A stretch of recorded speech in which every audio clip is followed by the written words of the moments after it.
Kevin Porter Jr. is making headlines after investigators say he attacked and choked his girlfriend at a New York City hotel. Welcome back to TSP. I'm Dr. Evil. I know you guys want to see Mrs. Evil, but you're going to have to settle for Captain Paul. I am Captain Mayo, and we're just going to get right into this difficult conversation. Yeah, and it is a difficult conversation, Cap. You put it the right way. As you guys see the title, the ex-girlfriend of Kevin Porter Jr. recants the allegation of DV. This is complicated, man, because obviously we advocate for men on this platform. However, we are also very well versed on why women may recant their allegations of DV or SA. Now, there's the recant because she was lying, but there's also the recant of that woman's emotional connection to that man and her wanting to protect him from the consequences of the decisions that they made, which is to put hands on or other members of their body on or in a woman in an unloving manner against her will. Now, the thing for me, Cap, I look at this, it says ex-girlfriend, so she doesn't really have an incentive to protect them because they're no longer together. Yeah. There is no continual emotional involvement there. Like you could have argued in like Ray Rice's case, for example, right? Where they got married, right? This is completely different. Yeah, absolutely. And so she's like, I'm not with him anymore. News just came out recently that prosecutors dropped an assault charge against him because the spinal fracture, the vertebrae fracture that they claim was there on MRI or an X-ray, didn't actually exist. So they had to drop a charge, Cap. I don't know why someone would lie about that if you said you wanted to get an MRI or something like that. Did they not think that anybody would nobody would look into that? That's the genuine question there, and it's they must have misread the MRI. The doctor could have misread it, looked at the X-ray, may have seen, a cloudy spot or a white spot to make them think that there was some sort of vertebrae fracture. Doctors aren't perfect, so I don't want to go too crazy on them. I get that, but at the same time, this is a pretty serious accusation. At least get a second opinion, someone in there with a fresh set of eyes to, confirm that. Well, they did. Which is why they recanted the whole cervical vertebrae fracture. A little bit too late, though. That's all I'm saying. And why is it too late, Cap? Because Kevin Porter Jr.'s reputation is destroyed. It's destroyed. I mean, he's a young kid. I think, 21, 22 years old. Promising basketball career, right? He had over 19 points per game last season. He was on the rise. He's one of those young players, like maybe he could turn into, a bona fide all-star. And now with this hanging over his head, I mean, you actually just told me before we're on the air, he got cut, right? He got waived from his team. So this is what actually happened. The Houston Rockets traded Kevin Porter Jr. and two future second-round picks to the Oklahoma City Thunder. The Rockets got back Victor Oladipo, Jeremiah Robinson-Earl in the deal, and will send a 2027 second-round pick via the Minnesota Timberwolves and a 2028 second-round pick via the Milwaukee Bucks back to the Thunder. The deal allows the Thunder to gather up draft assets and requires them to pay the $16.9 million of guaranteed salary left on Porter's new 4-year contract and saves the Rockets $5.5 million in salary. Porter's future in the NBA is in significant question after he was arrested for an alleged attack on now ex-girlfriend Kysre Gonderzick, a former NBA player, at the Millennium Hilton near the United Nations on September 11th in New York. Prosecutors initially said during Porter's arraignment a day later that the attack left her with a fractured neck vertebrae and a deep cut above her right eye, but Manhattan prosecutors dropped one of the assault charges against Porter on Monday, acknowledging that he did not fracture Gonderzick's neck during the alleged assault. Gonderzick on Tuesday told the New York Post that Porter, quote, didn't hit me, end quote, saying that the allegations that he beat her were not true. Why is there still charges? If you have the victim themselves coming out saying that he physically didn't put hands on her, did not hit her, why in the fuck is there still any charges? Should be immediately dropped. You're already coming out essentially saying like, oh, he never touched me. But you want to know it gets worse, Cap? It gets worse, Cap. Gonderzick said prosecutors didn't wait to interview her before releasing details of her injuries. Quote, it happened very fast, not to the degree of what was reported, end quote. And again, quote, and it was an argument that occurred in the room for not even 10 seconds, end quote. That's what she told the New York Post. My God. Okay. So this guy's NBA career is like ultra fucked. Yep. He signed a 4-year contract extension worth as much as $82.5 million. However, it's only partially guaranteed because of Porter's history of off-the-court issues. And I'm not saying Kevin Porter Jr. is a saint, right? He's I don't not. know. I'm not saying that, but this situation's kind of fucked. If she's saying he never hit her and that there was no fractured vertebrae, I mean, how does it spiral so out of control in the first place that, she doesn't even get interviewed and they're trying to have all these charges up against him? Yeah, they were rushing. They were rushing to drop these charges on this man. But it's New York City. I'm not surprised. It's in Manhattan. I'm dead serious. I'm not surprised. And I think, they want like prosecutors in that city. I think you might agree when I said they want to look good. Like we're gonna take these motherfuckers off the street. These women beaters. Like some of that was politically motivated or just career motivated. So that NBA player. Fuck him and his dreams. We're gonna make sure he sinks like that.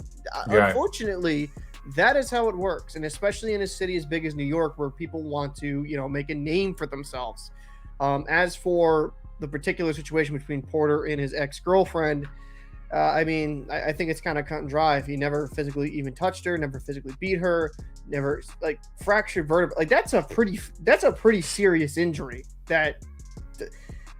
And remember when we talked about this, because we didn't put a video out about this. When we talked about this, we're like, wow, this guy is a scumbag. Like that was our initial reaction. And the thing is, we went off of what the reports were, and we went off of what his history was. Yeah.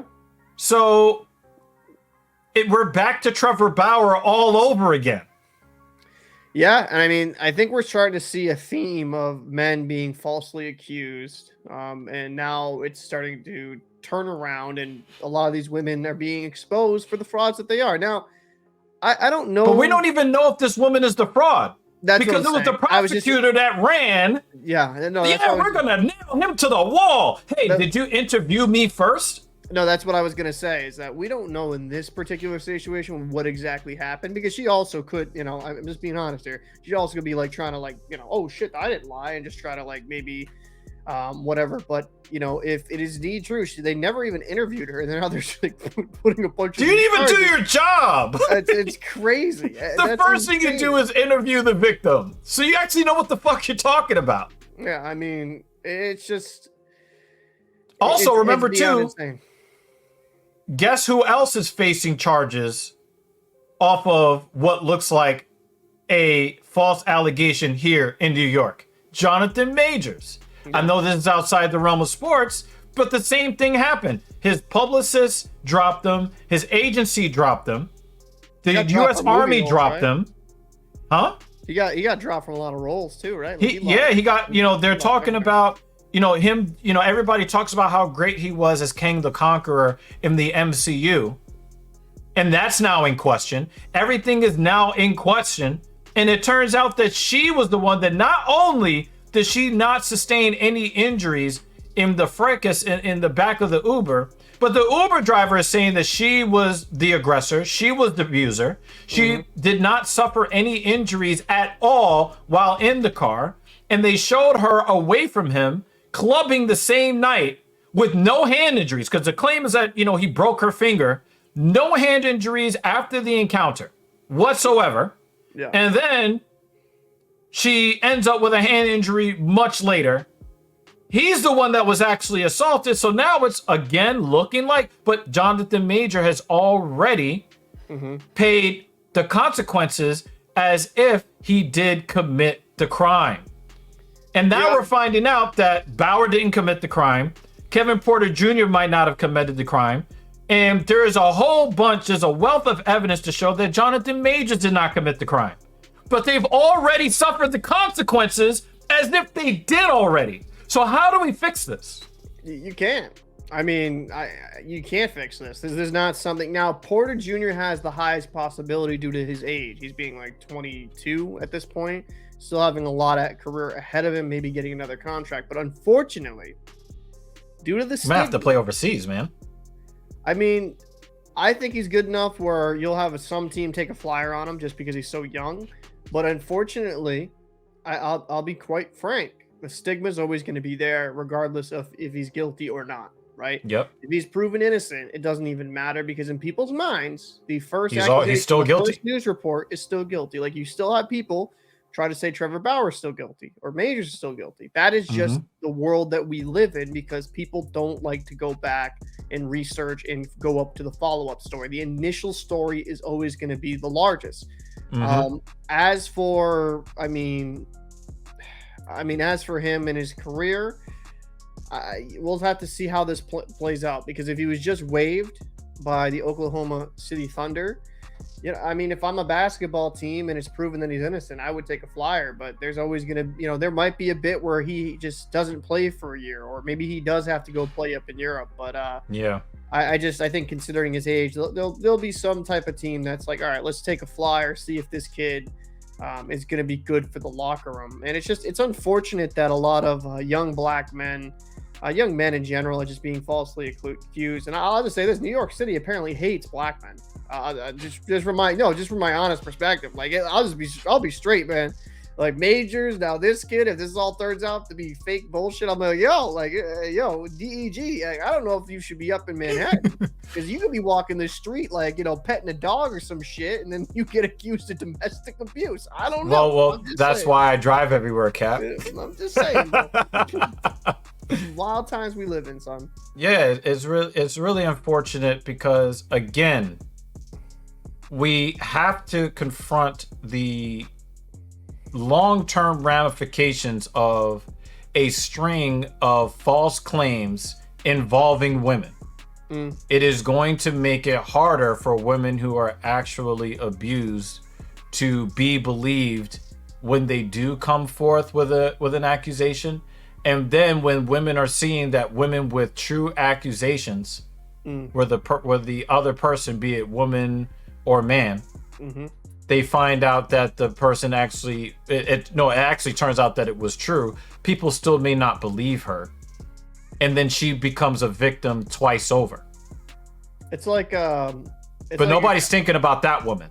It's like the pendulum swing. Like it goes either one way or the other, right? Because there's been so many accusations that have been turned out to be fabricated. Now it's going to swing the other way where people aren't just going to believe these accusations. I think it's got to be in the middle ground. Right? Wait until things come wait until evidence comes in and kind of make your judgment then. A lot of people like to just, he's evil or he's free. I mean, we've seen a situation. What's that rapper? Tory Lanez, right? He went to jail for like shooting a female rapper. I think he's doing like 10 or 20 years or something. But there was a lot of. We don't even know if she actually took a bullet at all. Apparently. I'm not as super familiar with that case, but I'm assuming if he got jail time, there was some shit there because he was doing some antics on social media. But regardless, I think we're going to start getting to the phase where it's like, well, I don't believe y'all. And that's these false accusations and these women. And I know in this case, a little bit different.